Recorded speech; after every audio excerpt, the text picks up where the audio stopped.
കൊല്ലം കുണ്ടറയിൽ police കസ്റ്റഡിയിലെടുത്ത് വിട്ടയച്ച സിയാദ് ചികിത്സയിലിരിക്കെ മരണമടഞ്ഞ സംഭവത്തിലാണ് പോലീസിനെതിരെ ഗുരുതര ആരോപണവുമായി ബന്ധുക്കൾ രംഗത്തെത്തിയത്. താൻ പറയാത്ത കാര്യങ്ങൾ തന്റെ മൊഴിയിൽ പോലീസ് എഴുതി ചേർത്തതായി സിയാദിന്റെ പിതൃസഹോദരനായ ബഷീർ പറഞ്ഞു. പോലീസ് കസ്റ്റഡിയിൽ നിന്നും വിട്ടയച്ച ശേഷം രഞ്ജിത്ത് എന്ന സുഹൃത്ത് സിയാദിനെ മർദ്ദിച്ചതായി മറ്റൊരാളോട് പറഞ്ഞതായി തനിക്കറിയാവുന്ന കാര്യമാണെന്ന് ബഷീറിന്റെ മൊഴി ഉണ്ടെന്നാണ് പോലീസ് പറഞ്ഞത്. എന്നാൽ കേസ് അട്ടിമറിക്കുവാൻ പോലീസ് ഇത് എഴുതി ചേർത്തതാണെന്നും പോലീസ് തന്നെയാണ് സിയാദിനെ മർദ്ദിച്ചതെന്നും ബഷീർ പറഞ്ഞു. ഞാൻ വേറൊരാൾ അടിച്ചിട്ടുള്ള കാര്യം ഞാൻ പറഞ്ഞിട്ടില്ല. വേറൊരു രഞ്ജിത്ത് അവര് പറയുന്നത് ഇപ്പൊ എന്താ രഞ്ജിത്ത് എന്ന് പറയുന്നൊരു പാർട്ടി അടിച്ചെന്ന് പറഞ്ഞാൽ അത് ഞാൻ പറഞ്ഞിട്ടേ ഇല്ല. ഞാൻ പറഞ്ഞിട്ടേ ഇല്ല. എന്താ അവര് രക്ഷപ്പെടാൻ വേണ്ടിയായിരിക്കും, എല്ലാവരും എന്താ തീർച്ചയായിട്ടും ബോഡി നൽകാൻ വേണ്ടി മൊഴി കൊടുക്കാൻ വേണ്ടി പോയതാണ്. മരണം അറിഞ്ഞു പോയതാണ്. ഇവിടെ വന്നപ്പോ ഞാൻ പറഞ്ഞില്ലേ, ഇവിടെ വന്നപ്പോ ആരും ഇല്ലായിരുന്നു. അങ്ങനെ ഞാൻ നോക്കിയാൽ ചേട്ടനെ വിളിച്ചാൽ പറഞ്ഞാൽ ഞാൻ മെഡിക്കൽ കോളേജ് അയക്കാൻ പറയാം. അതിന് ഇതേപോലെ മരിച്ചെന്ന് പറഞ്ഞപ്പം ആള് ബോധം കെട്ട് വീണു. ഞാനിപ്പം ട്രിപ്പിടാൻ വേണ്ടി കൊണ്ടുപോകാന്ന് പറഞ്ഞു.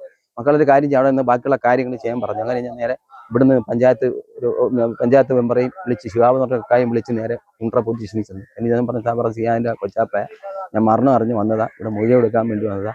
എന്നാ പറഞ്ഞൊരു കാര്യം ചെയ്ത് സിയ വരെടുന്ന് പറഞ്ഞ് അവിടെ ഇരുത്തി തന്നെ. എത്തിയിട്ട് പിന്നെ എൻ്റെ അടുത്ത് പല പല കാര്യങ്ങളും ചോദിച്ചു. ഞാൻ പറഞ്ഞു എനിക്ക് ഒന്നും അറിയത്തില്ല എന്ന് പറഞ്ഞു. രണ്ടുപേരെ ഇടിച്ച് ഒരു പ്രാവശ്യം എന്നെ വിളിച്ചിട്ട് പറഞ്ഞ് കൊച്ചാപ്പ എന്നെ ശരിക്കും ഇടിച്ചെന്ന് പറഞ്ഞു. അപ്പോൾ ആരിടിച്ചിടാന്ന് ചോദിച്ചു.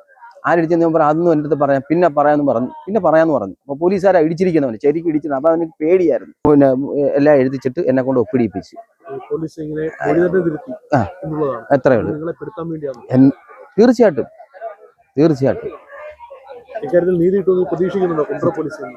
നീതി എനിക്ക് തോന്നില്ല. ഇങ്ങനെ ആയിക്കഴിഞ്ഞാൽ നീതി കിട്ടുമെന്ന് എനിക്ക് തോന്നുന്നില്ല സാറേ. കാര്യത്തിൽ ഇങ്ങനെല്ലാം വളച്ചൊടിച്ച് ഓരോ കാര്യങ്ങൾ, ഒരു ജീവനല്ലേ സാറേ, ഒരു ജീവനല്ലേ. ഒന്ന് ആലോചിച്ചു, മനുഷ്യനല്ലേ, എല്ലാവരും മനുഷ്യനല്ലേ. എന്നെ ഒരുപാട് പേര് വിളിച്ചായിരുന്നു. കുണ്ട്ര സ്റ്റേഷനിൽ നിന്ന് പലവരും എന്നെ വിളിച്ചായിരുന്നു. അങ്ങനെ വിളിച്ച് ഇന്നൊരു പോലീസുകാരെ ഞാൻ പറഞ്ഞില്ലേ, പോലീസുകാരെ എന്നെ വിളിച്ചിട്ട് ഫോൺ ഓൺ ആക്കിയിട്ട് റെക്കോർഡ് ചെയ്ത് എന്നെ കൊണ്ട് കേൾപ്പിച്ചു. സിവിൽ ഡ്രസ് ഒരു പോലീസുകാരോടെ വന്നിട്ട് എന്നെ മേളിൽ കൊണ്ട് ഒറ്റയ്ക്ക് വരുന്നത് രഹസ്യപരമായിട്ട് എന്നെ കൊണ്ടുപോയി മേളിൽ കൊണ്ടുപോയിട്ട് എനിക്ക് പോലീസുകാരെന്ന് എനിക്ക് മനസ്സിലായി. അല്ല പറഞ്ഞില്ലായിരുന്നു. ഞാൻ പിന്നെ പോലീസുകാരെ എനിക്കറിയാം.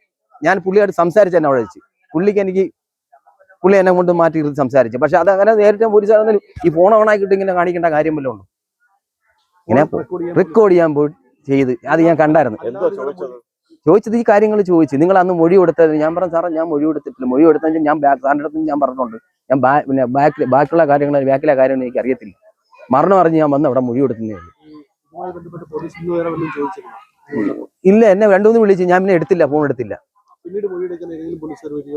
ഇനി ഇപ്പം ക്രൈംബ്രാഞ്ചിൽ നിന്ന് എന്നെ വിളിച്ചായിരുന്നു. ക്രൈംബ്രാഞ്ചിലൂടെ ചെല്ലണം, കൊട്ടാരക്കര ക്രൈംബ്രാഞ്ചിലൂടെ ചെല്ലണമെന്ന് പറഞ്ഞു. വിളിക്കുമ്പോൾ വരണമെന്ന് പറഞ്ഞു. ഞാൻ പറഞ്ഞു ശരി സാറേ വരാമെന്ന് പറഞ്ഞു. താൻ പറയാത്ത കാര്യങ്ങൾ പറഞ്ഞതായി വ്യാജമൊഴി ഉണ്ടാക്കി കുറ്റക്കാരായ പോലീസുകാരെ രക്ഷിക്കുന്നതിനുള്ള ശ്രമമാണ് നടക്കുന്നത്. സിയാദിനെ മർദ്ദിച്ചിട്ടില്ല എന്ന് പോലീസ് പറയുമ്പോഴും പിടിച്ചുകൊണ്ടു പോകുന്ന സമയത്തു തന്നെ ജീപ്പിനുള്ളിൽ വെച്ച് ശ്രീജിത്ത് എന്ന പോലീസുകാരൻ മർദ്ദിക്കുന്നതിന് ദൃക്സാക്ഷികൾ ഉണ്ടായിരുന്നു. സംഭവത്തിൽ മനുഷ്യാവകാശ കമ്മീഷൻ കഴിഞ്ഞ ദിവസം ഇടപെട്ടിരുന്നു. സിയാദിന്റെ മരണം ജില്ലാ റൂറൽ പോലീസ് മേധാവി അന്വേഷിച്ച് 7 ദിവസത്തിനകം റിപ്പോർട്ട് സമർപ്പിക്കണം. ഓഗസ്റ്റ് 5-ന് കമ്മീഷന്റെ സിറ്റിംഗിൽ അന്വേഷണ ഉദ്യോഗസ്ഥർക്ക് ഹാജരാകുവാൻ നിർദ്ദേശം നൽകിയിട്ടുണ്ട്. ഏതായാലും നീതി ലഭിക്കും വരെ നിയമ പോരാട്ടം നടത്തുമെന്ന് കുടുംബം അറിയിച്ചിട്ടുണ്ട്.